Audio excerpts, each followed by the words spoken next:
हाँ तो dear student, हम बात कर रहे थे इससे पहले की वीडियो में हम बात कर चुके हैं टेंस, हमारा टॉपिक चल रहा था। तो टेंस के अंदर हम प्रेजेंट टेंस कंप्लीट कर चुके हैं, पास्ट टेंस हम कंप्लीट कर चुके हैं। आज हम बात करने वाले हैं अगले टेंस की, जो अगला आने वाला है हमारा फ्यूचर टेंस। फ्यूचर टेंस के अंदर हम बात करने वाले हैं। तो फ्यूचर टेंस के अंदर देखना पड़ेगा हमको कि फ्यूचर टेंस के कितने भाग होते हैं। तो वही जैसे कि सबके 4-4 पार्ट्स होते हैं, ऐसे फ्यूचर के भी 4-4 पार्ट हैं। Future indefinite, future continuous and future perfect and future perfect continuous. तो अब हम बात करते हैं फ्यूचर के फर्स्ट जो पार्ट है उसकी बात करते हैं हम, फ्यूचर इंडेफिनिट टेंस की। किसकी बात करते हैं हम? फ्यूचर इंडेफिनिट टेंस की हम बात करते हैं। देखिए फर्स्ट पार्ट लेते हैं हम इसमें, future indefinite.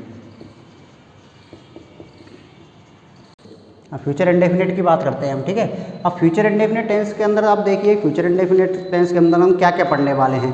Future indefinite tense के अंदर सबसे पहले तो ये पढ़ने वाले हैं कि फ्यूचर कैसे पहचाना जाएगा कि कौन सा टेंस है, कहाँ इसका कार्य होगा, किस तरीके से इसको यूज किया जाएगा और इसकी स्ट्रक्चर। तो हम इस बारे में 3 चीज़ पढ़ने वाले हैं इसमें। देखिए फर्स्ट हम पढ़ने वाले हैं इसका एक तो यूज, कि कहाँ तो इसका यूज होगा, कहाँ इसका प्रयोग होगा, किस तरीके से होगा, ठीक है। और एक सेकेंड चीज़ पढ़ेंगे हम इसका स्ट्रक्चर। क्या पढ़ने वाले हम? स्ट्रक्चर। स्ट्रक्चर का मतलब इसका क्या फॉर्मूला है, कौन सा कितने प्रकार के सेंटेंस हम किस प्रकार से वाक्य बनेगा। थर्ड हम इसके बाद में पढ़ेंगे इसके अंदर, जो इसके अंदर होता है एक शैल विल। शैल विल होता है पूरे फ्यूचर टेंस के अंदर शैल विल ही चलता रहेगा कंटिन्यूस, यही हेल्पिंग वर्ब, इन्हीं से पूरा फ्यूचर टेंस क्लियर हो जाएगा। अब इसकी मैं बात करूँ फ्यूचर टेंस के बाद में, ये तो हो जाएगा। अब इसके साथ में इसमें कन्फ्यूजन भी आएगा, कन्फ्यूजन क्लियर करना है इसमें अपन को। कन्फ्यूजन समझना, क्योंकि आई बी के साथ गड़बड़ करता है शैल विल। इसका यूज भी बताएंगे आपको कैसे किया जाता है। इसमें ये बार बार गड़बड़ करता है, समझ गए आप। तो अगर वीडियो को आप लास्ट तक देखोगे तो कभी आप कन्फ्यूजन नहीं होगा कि आई के साथ शैल विल, इसका क्या यूज है, कैसे होगा, कैसे नहीं होगा। तो ये हमको तीनों चीज़ क्लियर करनी है। तो इसको देखने के लिए पूरी वीडियो देखिए, तब आप लास्ट तक समझ जाओगे बिल्कुल कि इसमें क्या डिफरेंस है, क्या स्ट्रक्चर है और क्या प्रॉब्लम है, ठीक है। हम बात करते हैं हमारे फ्यूचर इंडेफिनिट टेंस के अंदर। हम सबसे पहले चलते हैं आइडेंटिफिकेशन। किसकी चलते हैं? आइडेंटिफिकेशन की बात करते हैं हम। आइडेंटिफिकेशन मतलब हम पहचान की बात करते हैं, ठीक है। तो पहचान की अगर हम बात करते हैं तो देखिए इसकी पहचान क्या होगी। मैं शब्द लेता हूँ गा, गी, गे। मतलब क्या हुआ कि अगर किसी हिंदी वाक्य के अंत में ये शब्द मिलते हैं गा, गी, गे, तो फ्यूचर टेंस होता है, ऐसा अपन कह सकते हैं, ठीक है। अब ऐसा अपन कह सकते हैं। अब जरूरी नहीं है ये हर भाषा में यही मिलेगा। ये हिंदी की बात कर रहे हैं हम, हमारे यहाँ हिंदी चल रही है तो हिंदी की बात करते हो गागी ये मिलेगा। अगर कहीं किसी कोई और लैंग्वेज है तो वहाँ कुछ और भी मिल सकता है। जरूरी नहीं है सभी लैंग्वेज के लास्ट में गागी ये मिलेगा तो ही फ्यूचर इंडेफिनिट टेंस होगा, नहीं, ये कोई बात नहीं है। अलग हर देश की, हर स्टेट की लैंग्वेज के हिसाब से इसमें अलग अलग मिल सकता है, ठीक है। अब हम बात करते हैं इसकी पहचान हो गई। पहचान के बाद में हम चलते हैं इसके स्ट्रक्चर के बाद। पहले तो आप ये देखिए कि फ्यूचर टेंस के अंदर, जैसे मैंने बोला फ्यूचर के अगर एग्जांपल्स लें अपन, मैं बात करूँ नॉर्मल फ्यूचर में, जैसे अभी मैं क्या कर रहा हूँ कि मैं पढ़ाता हूँ, ये तो प्रेजेंट हो गया। अब मैंने कुछ सोचा कि मैं कल क्या करूँगा। अगर मैंने 5 मिनट या 2 मिनट के डिफरेंस के बाद भी कोई चीज़ सोच ली, मैं सोच लिया कि मैं ये करूँगा, मैं पढ़ाऊँगा, मैं नहीं पढ़ाऊँगा, मैं जाऊँगा, कुछ भी सोच लिया, तो वो सारा किस में हो जाएगा? फ्यूचर टेंस में हो जाएगा। तो निकट आगे आने वाले कार्य के लिए आपने कुछ भी सोचा तो फ्यूचर टेंस के अंदर हो जाएगा। जैसे मैं बोलूँ मैं खेलूँगा,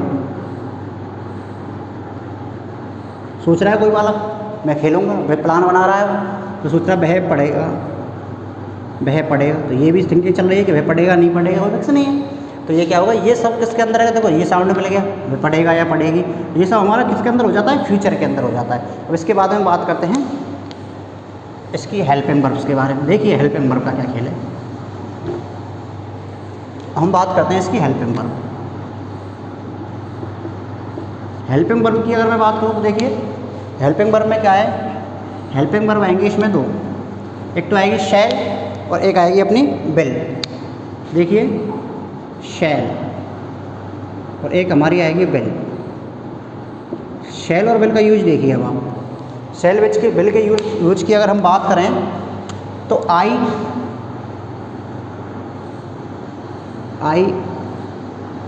and we, I and we के साथ प्रेजेंट फ्यूचर इंडेफिनिट टेंस के अंदर शैल का यूज होगा, ठीक है। इसके बाद में विल, तो शेष अपन के अदर सब्जेक्ट बचे। अदर सब्जेक्ट हमारे क्या बचे?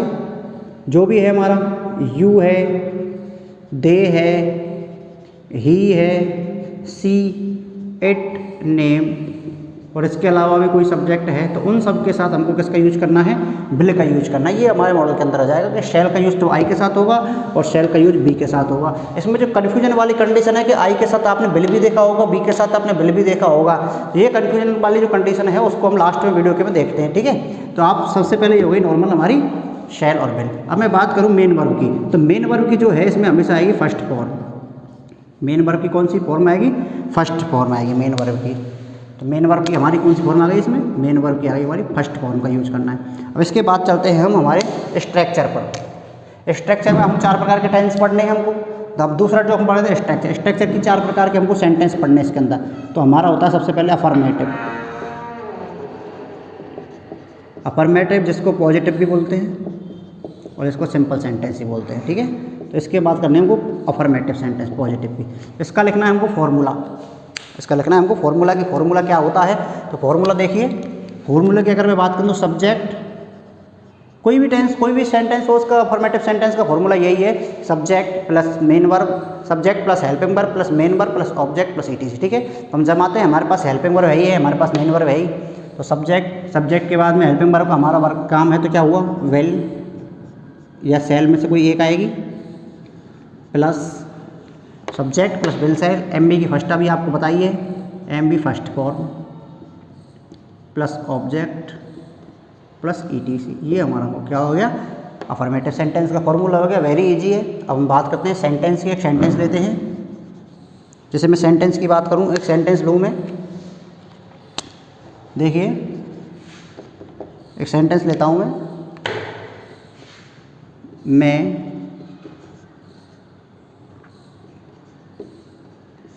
कल जाऊंगा, ठीक। एक सेंटेंस मैंने ये लिया, मैं कल जाऊंगा।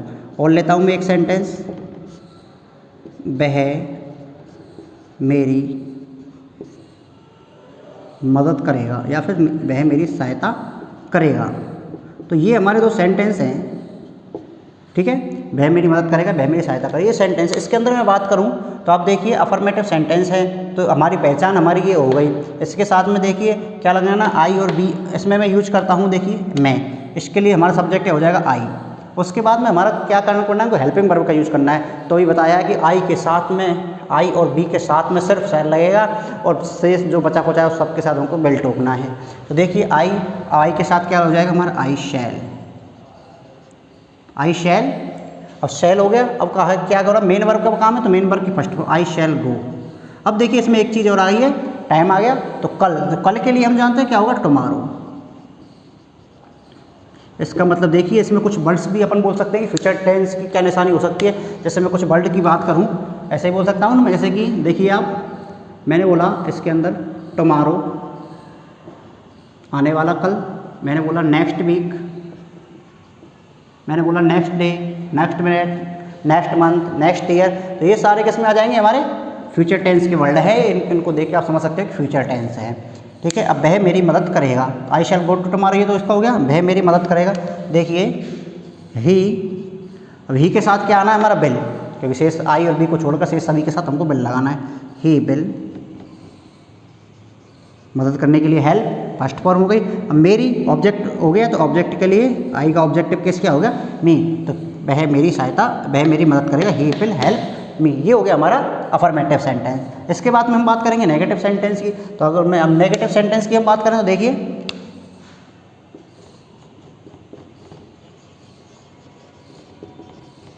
नेगेटिव सेंटेंस की बात करूं तो आप जानते हो नेगेटिव सेंटेंस के अंदर ज़्यादा डिफरेंस नहीं है, सिर्फ हमको फॉर्मूले के अंदर नोट का प्रयोग करना है और हिंदी वाक्य के अंदर यहाँ पे लगाना है, मैं कल नहीं जाऊँगा, वह मेरी मदद नहीं करेगा। इसी प्रकार नेगेटिव के अंदर बनाना है। तो नेगेटिव की अगर मैं सूत्र की बात करूँ तो देखिए आप, सब्जेक्ट प्लस शैल या विल, शैल या विल प्लस नोट, सेम सूत्र है बिल्कुल, नोट का आना हुआ है first plus object plus etc, ठीक है। इसके बाद में इसका यूज हुआ है। अब मैं वाक्य लूँ, वह मेरी मदद करेगा, इसकी अगर मैं इसका नेगेटिव बनाऊँ, देखिए हम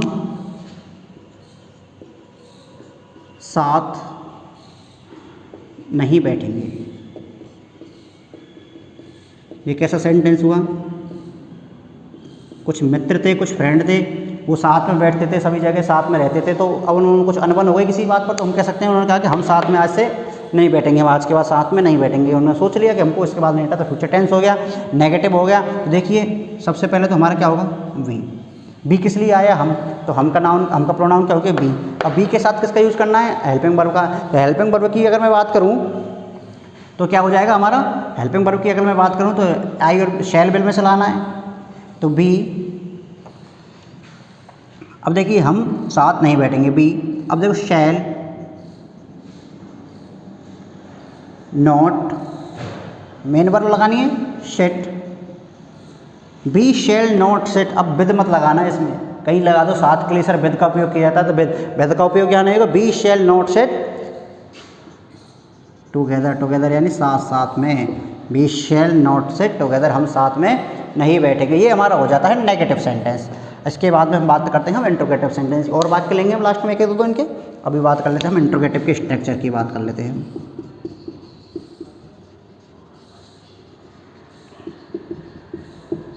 इंट्रोगेटिव स्ट्रक्चर की अगर मैं बात करूं तो देखिए इसमें क्या हुआ, इंट्रोगेटिव में आप जानते हो कि इंट्रोगेटिव के अंदर हेल्पिंग वर्ब का फर्स्ट हेल्पिंग वर्ब सबसे पहले आ जाएगी, हेल्पिंग वर्ब के बाद में सब्जेक्ट आ जाएगा, सब्जेक्ट के बाद में हमारा मेन वर्ब आ जाएगी। तो देखिए सूत्र क्या हुआ इसका, हेल्पिंग वर्ब की बात करें तो हम शैल या विल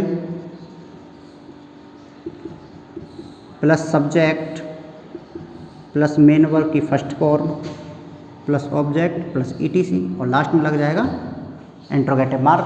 तो ये तो हो गया हमारा प्रश्नवाचक वाक्य। अब प्रश्नवाचक वाक्य को आप जानते हो कि इसमें क्वेश्चन किया जाएगा कि या तो ये काम हो रहा है या नहीं हो रहा, तो यस और नो में इसका आंसर मिलता है, तो हमारा इस तरीके से इंट्रोगेटिव सेंटेंस हो जाता है जो हेल्पिंग वर्ब से स्टार्ट होता है। तो अगर मैं इसकी बात करूँ, क्या कल राहुल क्रिकेट खेलेगा,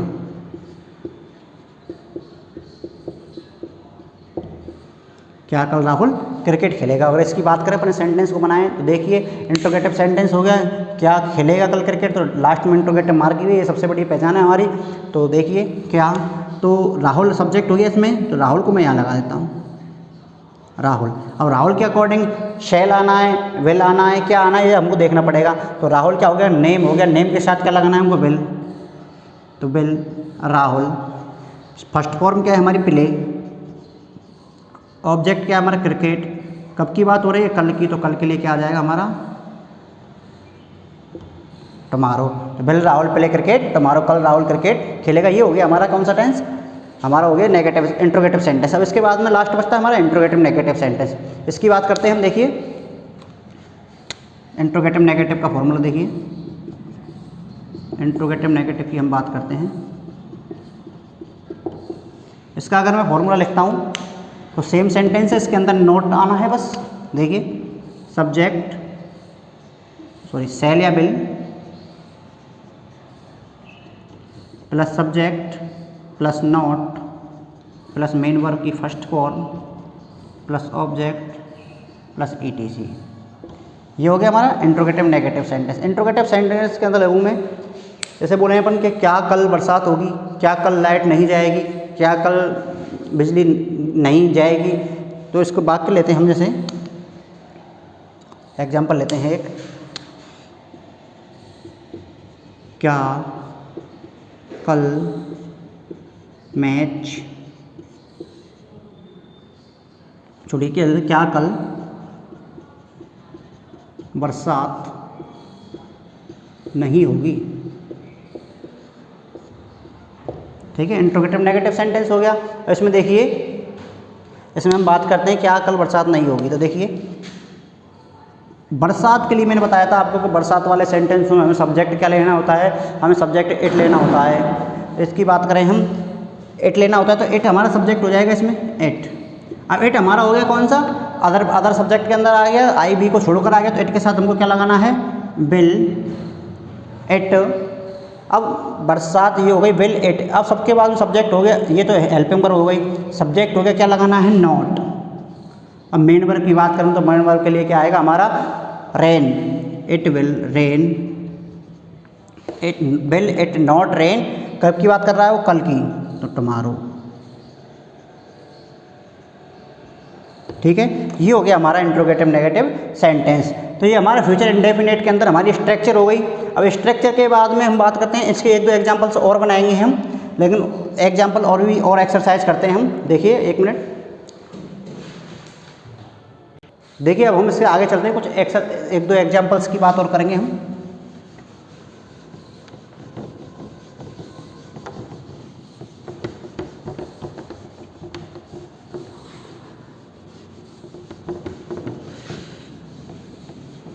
एग्जाम्पल्स और लेते हैं हम, जैसे कि मेरे पिताजी उसकी सहायता करेंगे।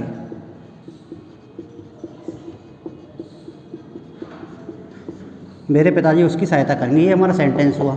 ठीक है, इसमें मैं बात करता हूँ मेरे पिताजी उसकी सहायता करेंगे, तो सब्जेक्ट देखिए मेरे पिताजी, मेरे नहीं है, मेरे और पिताजी को कभी अलग कर देते तो ये दोनों सब्जेक्ट एक ही हुआ हमारा। तो इसके अंदर माई फादर, अब ये हो गया माई फादर। अब इसके बाद में शेल विल में से क्या लाना है, सब्जेक्ट अदर पर्सन में हो गया तो will, my father will, MB की फर्स्ट फॉर्म हेल्प, किसकी सहायता करेंगे, अब जिसको देखेंगे ध्यान से, उसकी सहायता करेंगे। तो ये किसी थर्ड पर्सन की बात हो रही है, तो थर्ड पर्सन की बात हो रही है तो मैं इसमें बात करूँ ही शी इट नेम हो सकता है, तो इसका अपन को लगाना है ऑब्जेक्टिव केस। जैसे मैं बात करूँ ही, तो ही का ऑब्जेक्टिव केस हिम हो जाता है, तो my father will help him, ये हमारा सेंटेंस हो जाए, मेरे पिताजी उसकी सहायता करेंगे। तो my father will help him, ये हमारा सेंटेंस हो जाता है। और लेते हैं हम वाक्य, देखिए इंट्रोगेटिव सेंटेंस की बात कर लेते हैं हम। क्या वे अगले सप्ताह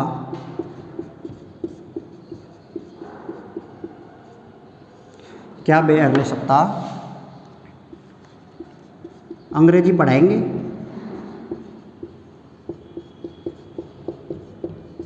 देखिए ये इंट्रोगेटिव सेंटेंस हो गया, क्या वे अगले सप्ताह अंग्रेजी पढ़ाएंगे। तो इसके अंदर हम बात करते हैं, तो देखिए वे तो दे आ गया, विल आ गया, क्योंकि IV के साथ सेल आएगा तो बचा कुछ विल हो गया, विल दे। अब पढ़ाने के लिए हमको क्या यूज करना है, टीच होती है, विल दे टीच। कब पढ़ाएंगे, क्या पढ़ाएंगे, अंग्रेजी, ऑब्जेक्ट है ना, will they teach English, English का ये बड़ा आएगा, किसी लैंग्वेज के फर्स्ट लेटर में क्या आता है, बड़ा। तो विल दे टीच इंग्लिश, कब पढ़ाएंगे, अगले सप्ताह, तो नेक्स्ट वीक। ठीक है ब्रदर, ये हो गया हमारा will they teach English next week. ये हमारे सेंटेंस हो गए। आप ऐसे ही और सेंटेंस बनाइए, कोई भी सेंटेंस प्रॉब्लम हो तो आप बता कमेंट बॉक्स में डाल के बताइए। अब हम देखते हैं, अभी 1 मिनट, हम इसके अंदर मैं बोल रहा था कि लास्ट में बोला था थर्ड, हमने बोला था पहले तो हम इसके देखेंगे कैसे क्या यूज है, यूज हो गया, स्ट्रक्चर हो गई। लास्ट में हम जिस बिंदु की बात करने वाले थे, जो इंपॉर्टेंट बिंदु है उसके बारे में, कि बिल सेल का में जो कन्फ्यूजन था उसको देखिए, बिल्कुल कन्फ्यूजन नहीं रखना है, जो कन्फ्यूजन है उसको दूर करना है हमको। इसमें मैं बात करूं, देखिए बिल सेल के अंदर जो कन्फ्यूजन वाली कंडीशन है, तो जब नॉर्मली कोई बात हो रही है, फ्यूचर टेंस के अंदर कोई बात हो रही है, जैसे मैंने बोला मैं खाना खाऊंगा,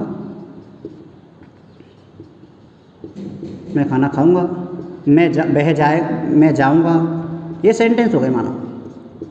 तो मैं जाऊंगा कोई फिक्स नहीं है, मैं जाऊँ नहीं जाऊँ, मैं खाना खाऊंगा भी कोई फिक्स नहीं है, मैं जाऊँगा नहीं। तो इसमें क्या है, कोई निश्चितता का भाव नहीं है, सर्टेनिटी का भाव नहीं है, इसमें कोई डिटर्मिनेशन का भाव नहीं है कि मुझे ये काम करना ही है।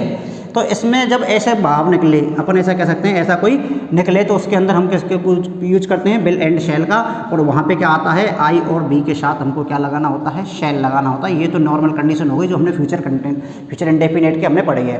अब इसके बाद में जो कंडीशन आती है, जैसे देखिए बिल और शैल के साथ में कई जगह, बिल और शैल के साथ में, जैसे कि ये तो हो गई हमारी शैल वाली कंडीशन। अब जैसे कई जगह पर शैल के साथ, बिल के साथ में आई भी लगा होता है, बिल के साथ में आई और वी लगा होता है, ये भी आप देखने को मिलता है। तो देखिए अब जैसे कि बिल की बात करूँ तो बिल के साथ कई जगह पर आई और बी का यूज होता है। तो ये ध्यान रखिए, ये हमारे मूड के ऊपर डिपेंड है कि हम उस कार्य को करेंगे, फिक्स मुझे ये काम करना ही है। जैसे मैं बोलूँ, एक वाक्य आता है, मैं तुम्हें मारूंगा, तुमने मेरे साथ कुछ बुरा काम किया, गलत काम किया, मुझे धोखा दिया, तो बिल्कुल दिमाग खराब है, मैं तुम्हें मारूंगा, बिल्कुल डिटर्मिनेशन लगा के बैठे हुए हो आप, डिटर्मिनेशन लगा के बैठे हो, दृढ़ निश्चय करके बैठे हो, ये बिल्कुल ये काम तो मुझे तो ऐसे ठोकना ही है। तो इसके लिए मैं तुम्हें मारूंगा, तो तब ऐसी कंडीशन में आई के साथ बिल का यूज होगा, आई विल किल यू, मैं तुम्हें मारूंगा। तो इसका मतलब ये हुआ कि अगर ये स्पेशल कंडीशन हो जाती है, अब बात करेंगे इसके मूड की बात कर देते हैं, तो इसमें पढ़ेंगे मॉडल के अंदर। किसके अंदर पढ़ेंगे? ये मॉडल्स के अंदर। तो समझ गए? तो आई और बी में जो कन्फ्यूजन बिल्कुल करेंगे, फ्यूचर टेंस के अंदर बेधड़क आप इसका यूज कर सकते हैं, विल शैल के साथ आई का यूज करते हैं। आजकल जो मॉडर्न इंग्लिश है, मॉडर्न इंग्लिश के अंदर क्या होने लग गया है, शैल का रोल खत्म कर दिया है। शैल का रोल खत्म करके कोई भी हो, आई हो, बी हो, यू हो, ही, शी, इट, इन सब के साथ विल का यूज होने लग गया है। ठीक है, शैल का यूज तो सिर्फ इंट्रोगेटिव सेंटेंस के अंदर लेने लग गए हैं, लेकिन हमको तो हमारी जो चली आई है बुक्स के अकॉर्डिंग उसी को पढ़ना है कि फ्यूचर इंडेफिनिट टेंस के अंदर हमको शैल शैल का यूज आई बी के साथ और विल का यूज हमको करना है अदर सब्जेक्ट के साथ। तो ये हमारी वीडियो हो गई, ये हमारा टॉपिक हो गया फ्यूचर इंडेफिनिट। इसके बाद हम बात करने वाले हैं अगले वीडियो में फ्यूचर कंटिन्यूस टेंस की। ठीक है, धन्यवाद। बात करते हैं फ्यूचर कंटिन्यूस।